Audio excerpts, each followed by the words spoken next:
Hello students, Umesh फौजदार classes में आपका स्वागत है। हम पढ़ रहे थे chapter number 10 light reflection and refraction, class 10th physics. तो हमने मिरर्स तक कंप्लीट कर लिया था। अगला टॉपिक है रिफ्रैक्शन। तो what is refraction? Refraction is the phenomena of changing of direction of light when light travels from one medium to another medium. जब लाइट एक मीडियम से दूसरे मीडियम में ट्रेवल करती है तो लाइट की डायरेक्शन चेंज हो जाती है because of the phenomena called refraction.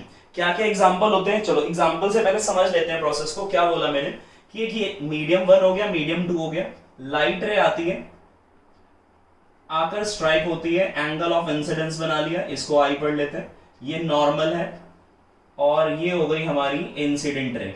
अब मीडियम चेंज हो रहा है, मीडियम चेंज हो रहा है तो सीधा ना जाकर, जाना तो इसे सीधा चाहिए था, सीधा ना जाकर थोड़ी सी ये बेंड हो जाती है और ये हो गया एंगल आर, यानी डायरेक्शन कैसी हो गई? चेंज।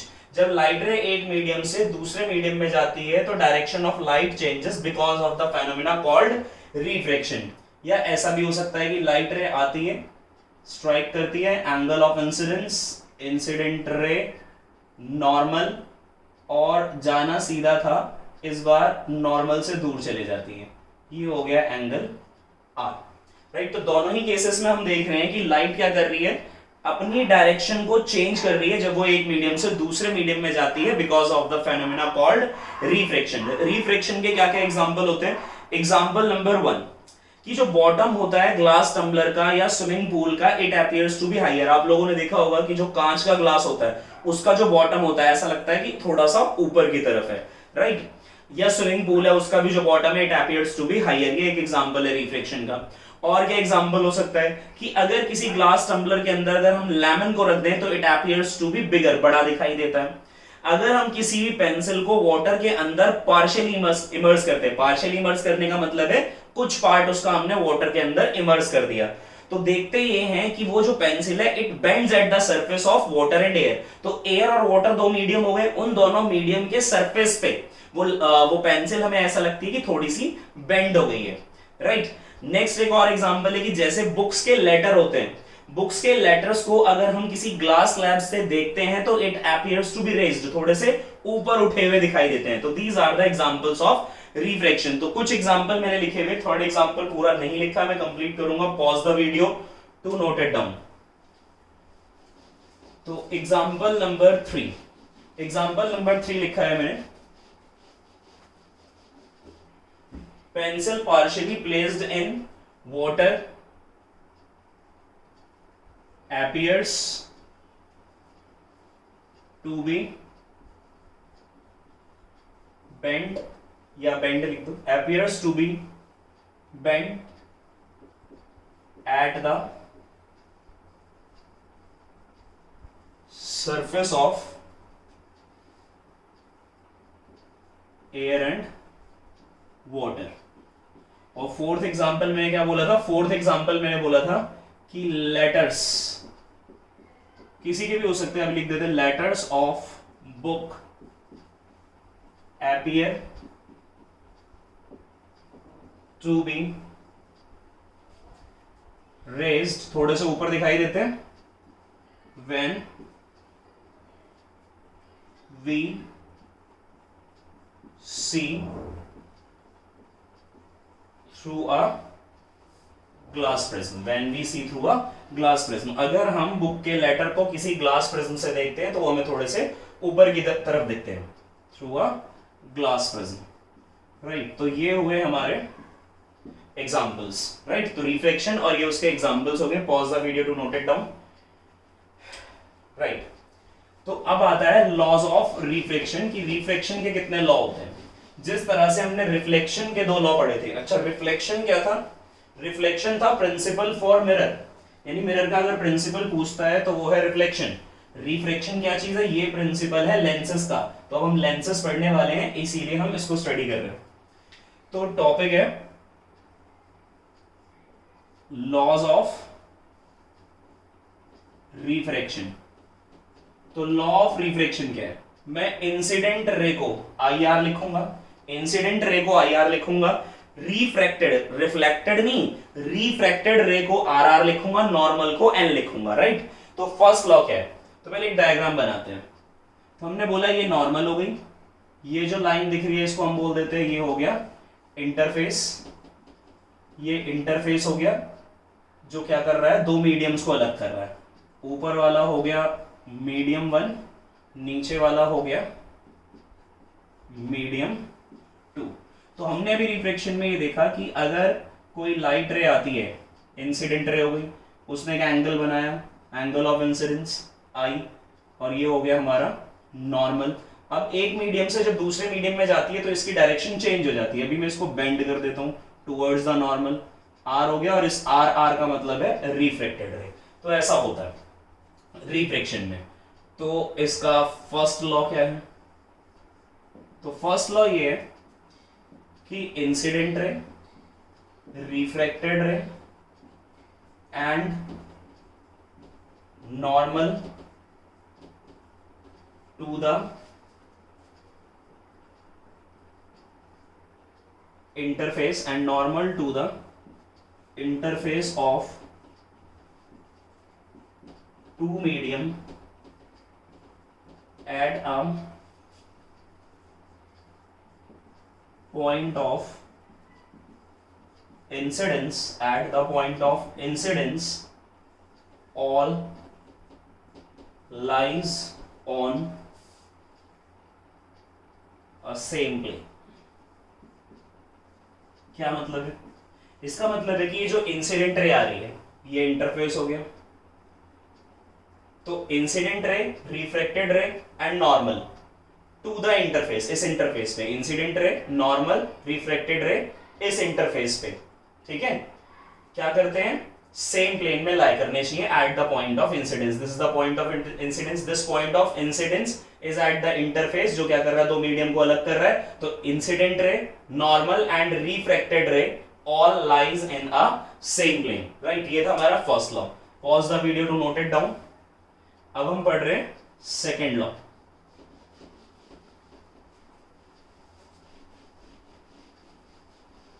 सेकेंड लॉ क्या है? Second law is very important.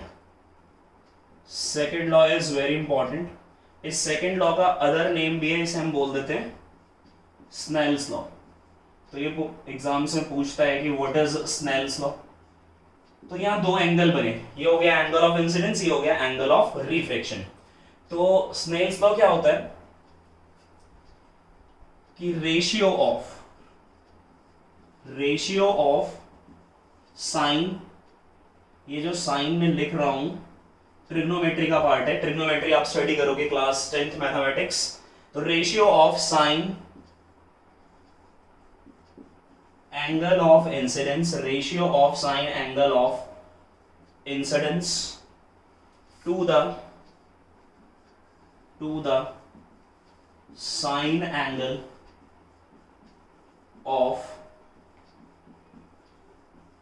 refraction is constant and that constant is called refractive index। तो ये refractive index भी बड़ा इंपॉर्टेंट है, और एक डेफिनेशन refractive index की सबसे पहले यहीं से आ जाती है। तो क्या बोला मैंने सेकेंड लॉ, स्नेल्स लॉ के अंदर, कि रेशियो ऑफ, यहां पर लिख देता हूं मैं, रेशियो ऑफ किस किस का रेशियो, साइन। साइन को कैसे लिखते हैं, ये साइन का फंक्शन होता है sin लिखते हैं, मतलब कंप्लीट पढ़ते हैं sin साइन। तो sine angle of incidence i to the, यानी डिवाइड कर दो, sine angle of refraction is equal to constant. तो इज इक्वल टू यहां पर क्या आ जाएगा, कांस्टेंट आ जाएगा, राइट। और ये कांस्टेंट क्या कहलाता है, यही कांस्टेंट कहलाता है रिफ्रैक्टिव इंडेक्स, यही कांस्टेंट कहलाता है refractive index, right. Pause the video to note it down. और इस रिफ्रैक्टिव इंडेक्स को हम डिनोट करते हैं एन से, राइट, एन से डिनोट कर लेंगे। Pause the video to note it down, right. तो ये थे हमारे दो लॉज ऑफ रिफ्लेक्शन, जिसके अंदर second law of reflection that is Snell's law is very important. क्या था वो, ये लिखा हुआ है यहाँ पे, sine angle of incidence to the sine angle of reflection is equal to constant, that constant is called refractive index। अगर रिफ्रैक्टिव इंडेक्स की डेफिनेशन वो पूछता है तो आप यहां से दे सकते हो, ये डेफिनेशन हो गई कि refractive index is the ratio of sine angle of incidence to the sine angle of refraction. थोड़ा सा और स्टडी करते हैं कि रिफ्रैक्टिव इंडेक्स को और कैसे हम डिफाइन कर सकते हैं। रिफ्रैक्टिव इंडेक्स, रिफ्रैक्टिव इंडेक्स क्या है? तो एक तो डेफिनेशन हमने स्नेल्स लॉ से बना ली, अब दूसरी डेफिनेशन है रिफ्रैक्टिव इंडेक्स क्या है? इट इज द रेशियो, ये एक और ratio, it is the ratio, it is the ratio of speed of light in medium 1, med dot लिखा है मतलब मीडियम 1 की बात करें, speed of light in medium 1 to the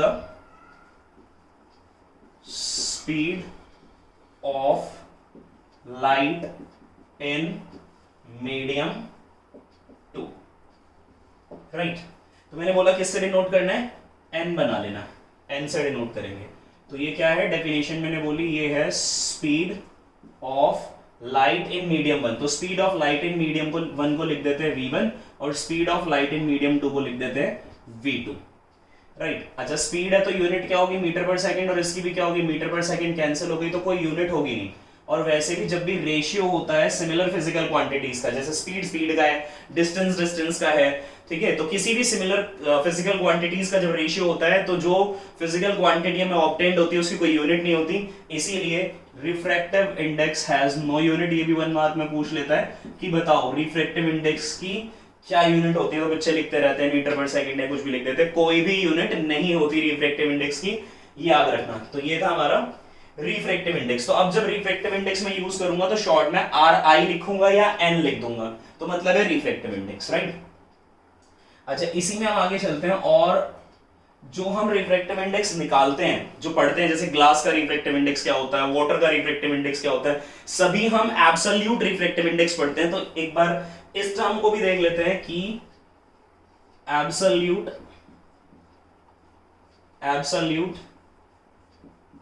refractive index, RI लिख देता हूं शॉर्ट में। एब्सोल्यूट रिफ्रैक्टिव इंडेक्स किसको कहते हैं? तो एब्सोल्यूट रिफ्रैक्टिव इंडेक्स के लिए कंडीशन ये है कि लाइट ट्रेवल करनी चाहिए एयर या वैक्यूम से ग्लास के अंदर, सॉरी ग्लास कह रहा हूं, मीडियम अगर ग्लास है तो ग्लास के अंदर, किसी मीडियम के अंदर अगर लाइट हमारी एयर या वैक्यूम से किसी मीडियम के अंदर एंटर करती है तो जो रिफ्रैक्टिव इंडेक्स हमें मिलेगा उसे हम बोलेंगे एब्सोल्यूट रिफ्रैक्टिव इंडेक्स। तो एब्सोल्यूट रिफ्रैक्टिव इंडेक्स क्या है कि it is the ratio of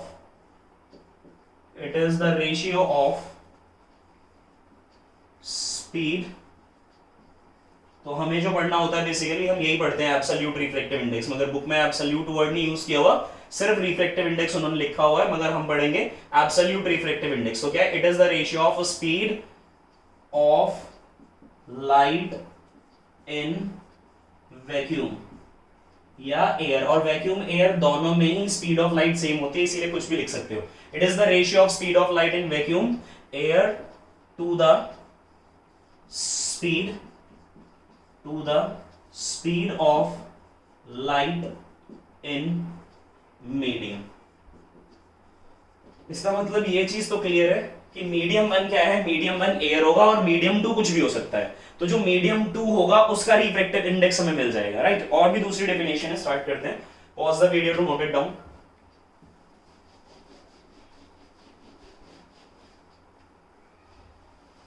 तो जनरली बुक में एक फॉर्मूला लिखा होगा, रिफ्रैक्टिव इंडेक्स, ये absolute refractive index is equal to speed of light in vacuum या एयर। सी से रिप्रेजेंट करते हैं speed of light in vacuum या एयर को, और वी मैंने बोल दिया मीडियम के अंदर लाइट है, लाइट की जो स्पीड है मीडियम के अंदर वो कितनी है? v है, राइट। तो अब तुमने देखा कि एयर के अंदर वेलोसिटी कितनी थी, स्पीड ऑफ लाइट कितनी थी, c थी, और मीडियम में कितनी हो गई? v हो गई, यानी चेंज हो गई। तो दो चीजें चेंज हो जाती है जब भी हमारी लाइट एक मीडियम से दूसरे मीडियम में जाती है, तो दो चीजें बदलेंगी, एक वेलोसिटी चेंज होती है और एक वेवलेंथ चेंज होती है। फ्रीक्वेंसी कभी भी लाइट की चेंज नहीं होती, बिकॉज फ्रीक्वेंसी डिपेंड करती है सोर्स के ऊपर। अगर सोर्स बदलेगा तो फ्रीक्वेंसी बदलेगी। मान लो एक बल्ब से लाइट निकली, एयर से ट्रेवल करके ग्लास में गई, तो एयर के अंदर स्पीड होती है 3 into 10⁻8 metre per second. Glass में गई तो वो बदल जाती है, कम हो गई, राइट। अब वेवलेंथ भी बदल जाती है, मगर फ्रीक्वेंसी कैसी रहेगी? सेम। यानी बल्ब वही है, वो तो नहीं बदला। जब आप बल्ब को बदल दोगे, उसकी जगह पर कोई ट्यूब लगा दोगे या कोई अदर सोर्स ऑफ लाइट लगा दोगे, तो क्या होगा? तो फ्रीक्वेंसी में चेंज आ जाएगा, राइट। अदरवाइज जब भी लाइट रे एक मीडियम से दूसरे मीडियम में जाएगी तो क्या क्या बदलेगा? वेलोसिटी बदलेगी, वेवलेंथ बदलेगी, मगर फ्रीक्वेंसी चेंज नहीं होगी। Always remember, right. तो ये जो c है, ये क्या है हमारा? Speed of light in air, it's value is 3 into 10⁻⁸ metre per second. और v क्या है? Speed of light in medium, की एयर से किस मीडियम में जा रही है। तो इसका मतलब ये हुआ refractive index is inversely proportional to speed of light. तो ये कंक्लूजन निकला। कंक्लूजन ये निकला कि रिफ्रैक्टिव इंडेक्स इज इनवर्सली मतलब कि अगर स्पीड ऑफ लाइट ज्यादा है मीडियम में तो रिफ्रैक्टिव इंडेक्स कैसा होगा? कम। और अगर स्पीड ऑफ लाइट मीडियम में कैसी है? कम, तो रिफ्रैक्टिव इंडेक्स कैसा हो जाएगा? ज्यादा। तो आर आई यानी refractive index is inversely proportional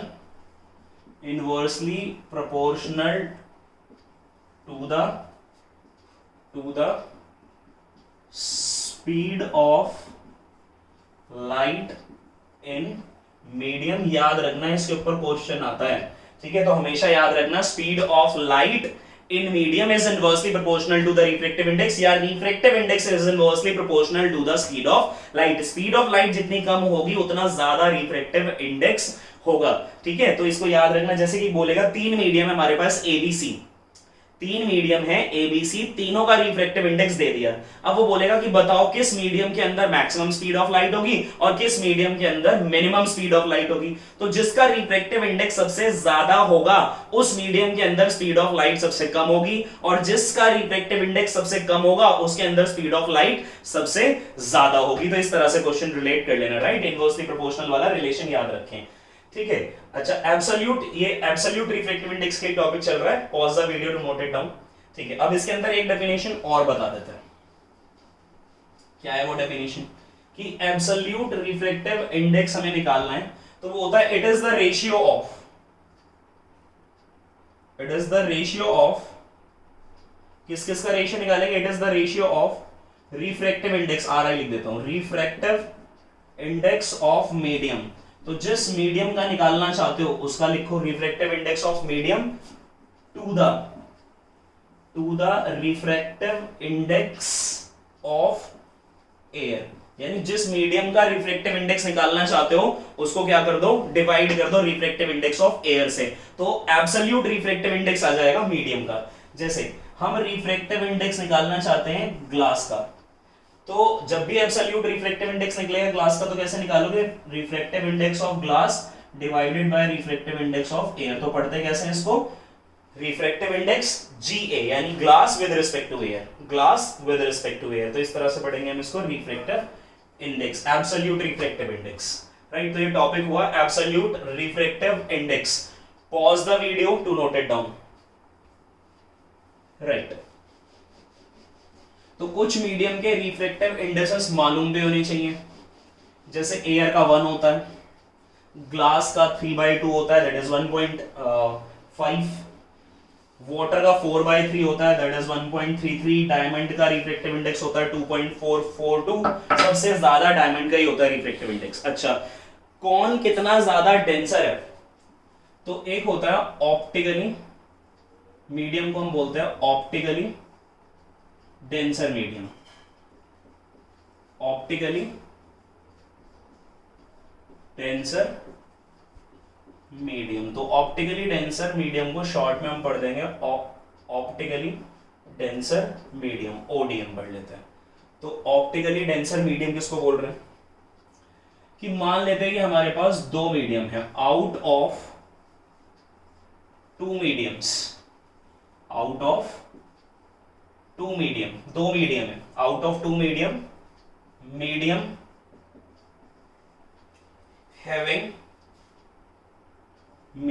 having higher medium having higher value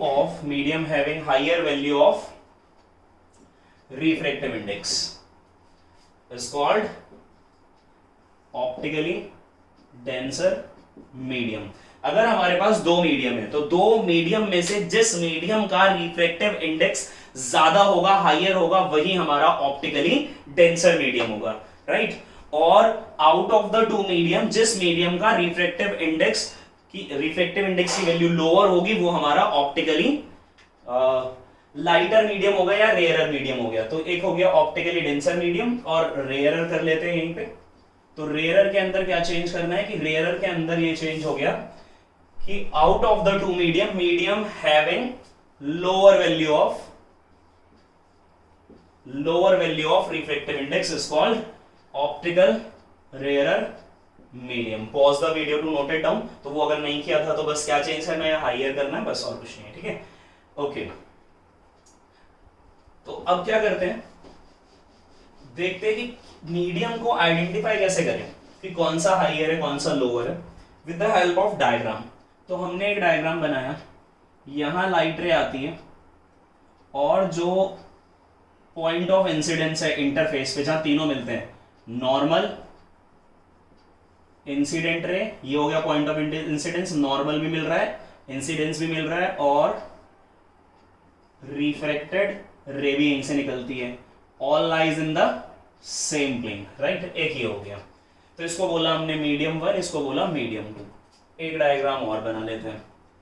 तो ये वो पॉइंट ऑफ इंसिडेंस है जहां पर तीनों मिलते हैं, इंसिडेंट रे, नॉर्मल, और जाना इसको सीधा चाहिए तो थोड़ा सा दूर भेज देते हैं, आर हो गया 1 and 2। अब सुनिए, इसमें क्या हो रहा है, लाइट रे बेंड हो गई टुवर्ड्स द नॉर्मल, जानी थी सीधी, बेंड हो गई टुवर्ड्स द नॉर्मल। अगर लाइट रे जब एक मीडियम से दूसरे मीडियम में जाती है और बेंड हो जाती है टुवर्ड्स द नॉर्मल, तो इसका मतलब है वो चली है रेयरर मीडियम से डेंसर मीडियम में। लाइट रे कैसे चली है, रेयरर को मैं आर से डिनोट कर रहा हूं, कैसे चली है, रेयरर से डेंसर में चली है। तो इसका मतलब है कि ये हमारा हो गया मीडियम नंबर 1 जो रेयरर है, और ये हो गया हमारा मीडियम नंबर 2 जो डेंसर है। तो इसका मतलब है कि रिफ्रैक्टिव इंडेक्स जो होगा 1 का वो छोटा है विद रिस्पेक्ट टू 2। तो रिफ्रैक्टिव इंडेक्स 1 का छोटा है 2 से। और क्या याद रखना है कि एंगल ऑफ इंसिडेंस बड़ा है एंगल ऑफ रिफ्रैक्शन से।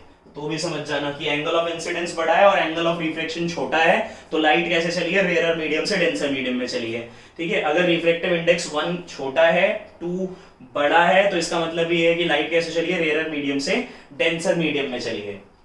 अब यहां बनाते हैं डेंसर से rarer, D for denser, R for rarer, right. अब यहां ये हो गया हमारे पास आई, जानी कैसे चाहिए थी, जानी सीधी चाहिए थी कुछ इस तरह से। अब ये क्या हो गई, बेंड हो गई अवे फ्रॉम द नॉर्मल। तो यहां पर डेंसर जो है वो हमारा क्या है, वो मीडियम 1 है, और रेयरर जो है वो हमारा यहां पर कैसा है, मीडियम 2 है। तो जो डेंसर है उसका रिफ्रैक्टिव इंडेक्स ज्यादा होता है, राइट।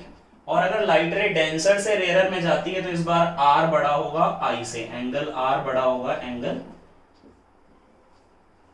आई से, राइट। तो always remember when a light ray travels from rarer medium to denser medium, angle of incidence is greater than the angle of refraction. If a light ray travels from denser medium to rarer medium, then the angle of refraction is greater than the angle of incidence, right? तो ये थोड़ा सा difference था, कौन optically denser है और कौन optically rare medium है। Pause the video to note it down, right.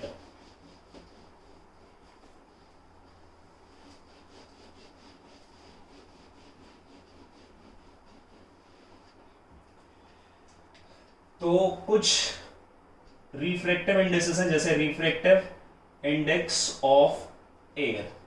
Air का रिफ्रैक्टिव इंडेक्स कितना होता है, 1 होता है, 1.0001 ऐसे होता है। तो वो जो 1.0001 चल रहा है उसे हम रिजेक्ट करके चलते हैं। तो refractive index of air is 1।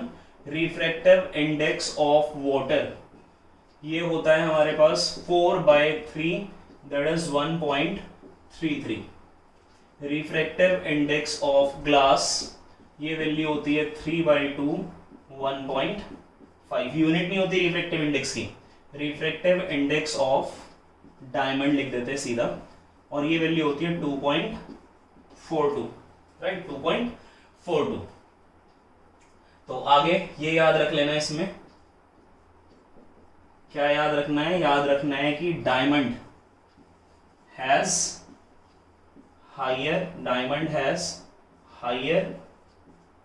Value of refractive index. Diamond का रिफ्रैक्टिव इंडेक्स सबसे ज्यादा होता है, इसीलिए इसको याद रखें, diamond has higher value of refractive index, right. Okay, pause the video to note it down, right.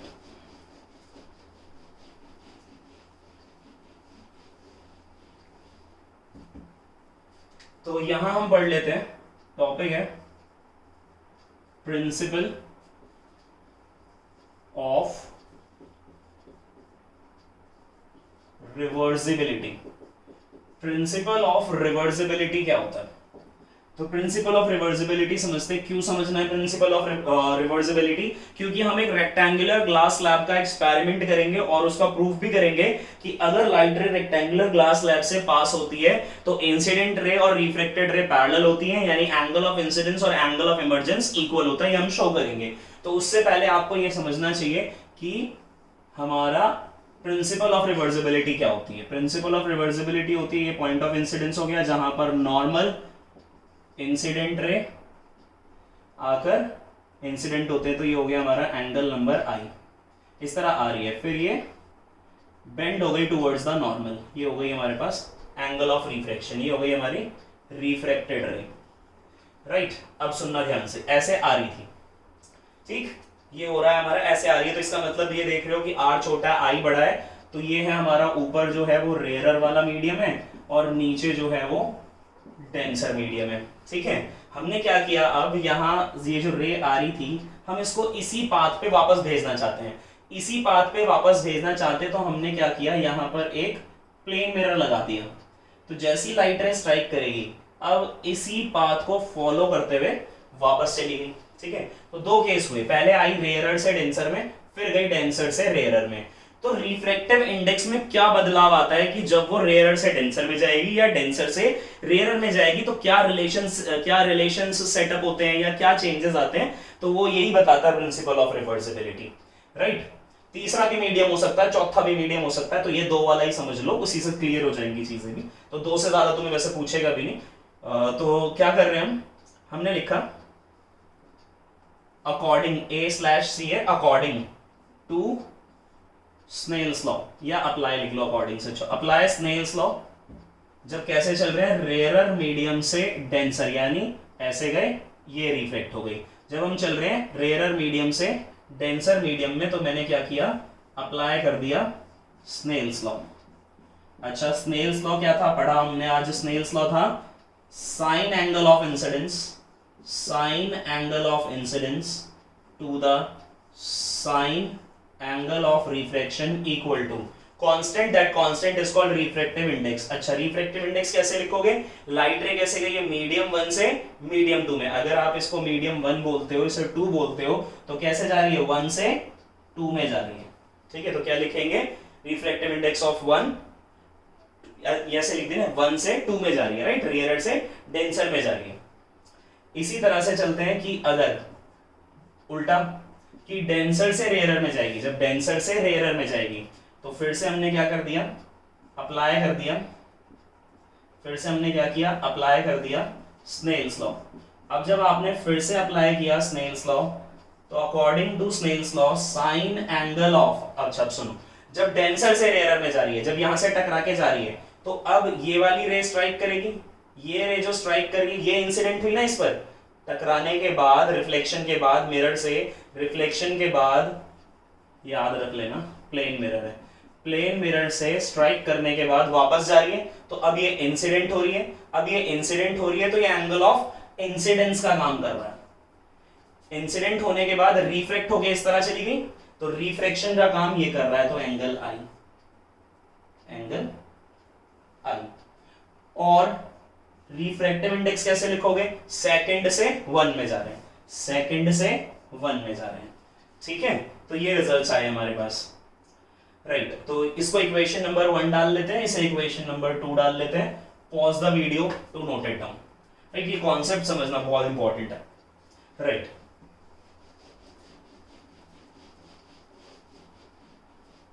तो दोनों को मैंने मल्टीप्लाई कर दिया, multiply 1 into multiply first and second, तो ये आया हमारे पास sine I over sine R into sine R over sine I equals to n12 इंटू n21।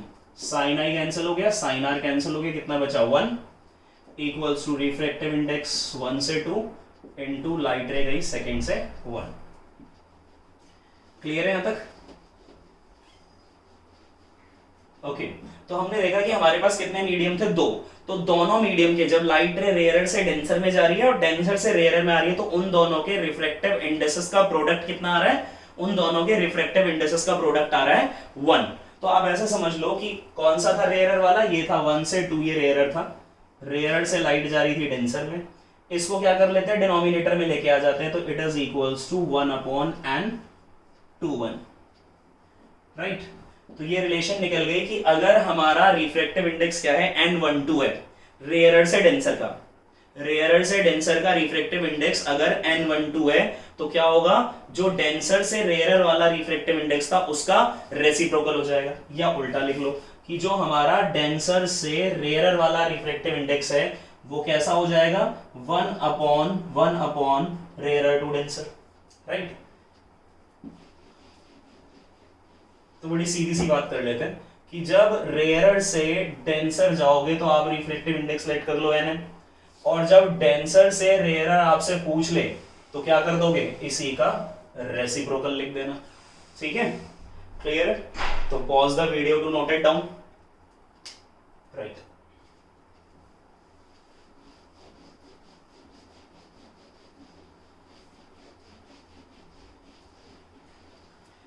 कभी कभी क्वेश्चन ऐसे पूछ लेता है कि एक मीडियम का रिफ्रैक्टिव इंडेक्स निकालो दूसरे मीडियम के रिफ्रैक्टिव इंडेक्स में, जैसे कि बोला जाता है कि रिफ्रैक्टिव इंडेक्स ऑफ वाटर निकालो विद रिस्पेक्ट टू एयर। तो क्या पूछा, या ग्लास कर लेते हैं, रिफ्रैक्टिव इंडेक्स ऑफ वाटर निकालो विद रिस्पेक्ट टू ग्लास। तो इसको रीड करने का तरीका होता है refractive index of water with respect to glass. तो लिखते कैसे, refractive index of water with respect to glass. तो refractive index of water with respect to refractive index of glass, ऐसे लिख लेंगे। अच्छा, ऊपर वाटर का मतलब है ये एब्सोल्यूट है, NW लिखने का मतलब है this is the absolute refractive index of water and this is the absolute refractive index of glass. जैसे कि आपको पता है कि रिफ्रैक्टिव इंडेक्स ऑफ वाटर वो एब्सोल्यूट आपको पता है 4/3 होता है, और absolute refractive index of glass कितना होता है 3/2। अगर आपसे क्वेश्चन ये करता है कि रिफ्रैक्टिव इंडेक्स निकालो वाटर का विद रिस्पेक्ट टू ग्लास, तो refractive index of water with respect to glass क्या हुआ, refractive index of water divided by refractive index of glass. अगर ऐसे पूछ लेता कि आप निकालो refractive index of glass with respect to water, तो कैसे लिखते हैं, refractive index of glass that is absolute refractive index, refractive index of water that is absolute refractive index. अच्छा, एब्सोल्यूट का मतलब क्या होता है कि refractive index of glass with respect to air, यानी एयर से डिवाइड करेंगे और एयर का रिफ्रैक्टिव इंडेक्स कितना होता है 1, तो इसीलिए सीधा इसे आप Ng लिख दो। रिफ्रैक्टिव इंडेक्स ऑफ वाटर का मतलब है ये एब्सोल्यूट रिफ्रैक्टिव इंडेक्स है वाटर का, और वो कैसे निकलता है, absolute refractive index of water with respect to air, और एयर का कितना होता है 1 होता है, राइट। तो आप कैसे लिखेंगे कि अगर एक मीडियम का दूसरे मीडियम के रिस्पेक्ट में निकालना है, जैसे ऐसे लिख दिया मैंने 1 2, तो इसका मतलब है रिफ्रैक्टिव इंडेक्स निकालना 1 का विद रिस्पेक्ट टू 2, तो refractive index of 1 divided by refractive index of 2। Refractive index of 1 का मतलब है this is the absolute refractive index of medium 1, this is the absolute refractive index of medium 2, right. तो इस तरह से निकालोगे आप। तो ये भी एक न्यूमेरिकल पूछ लेता है, तो ये एक अच्छे लेवल का न्यूमेरिकल है जो मैं करा रहा हूँ यहाँ पर, ये जो बता रहा हूँ। इसके ऊपर क्वेश्चन बहुत कम बच्चे ही अटेम्प्ट कर पाते हैं क्योंकि उनको लॉजिक से क्लियर नहीं होता कि रिफ्रैक्टिव इंडेक्स क्या है और एब्सोल्यूट रिफ्रैक्टिव इंडेक्स क्या है, राइट। तो हमने कहां तक किया, रिफ्रैक्टिव इंडेक्स तक हमने पढ़ लिया। तो अब आगे नेक्स्ट क्लास में हम क्या करेंगे कि रेक्टेंगुलर ग्लास स्लैब में हम प्रूव करेंगे कि angle of incidence equal to angle of emergence होता है, incident ray is parallel to emergent ray. Then फिर टॉपिक स्टार्ट करेंगे स्फेरिकल लेंसेज क्या होते हैं, कितने टाइप्स होते हैं, रे रूल्स पढ़ेंगे, उनके रे डायग्राम्स पढ़ेंगे, ये सारी चीजें अभी हमारी पेंडिंग है। अगर ये वीडियो पसंद आया तो लाइक करें, शेयर करें और चैनल को सब्सक्राइब करें। Thank you very much.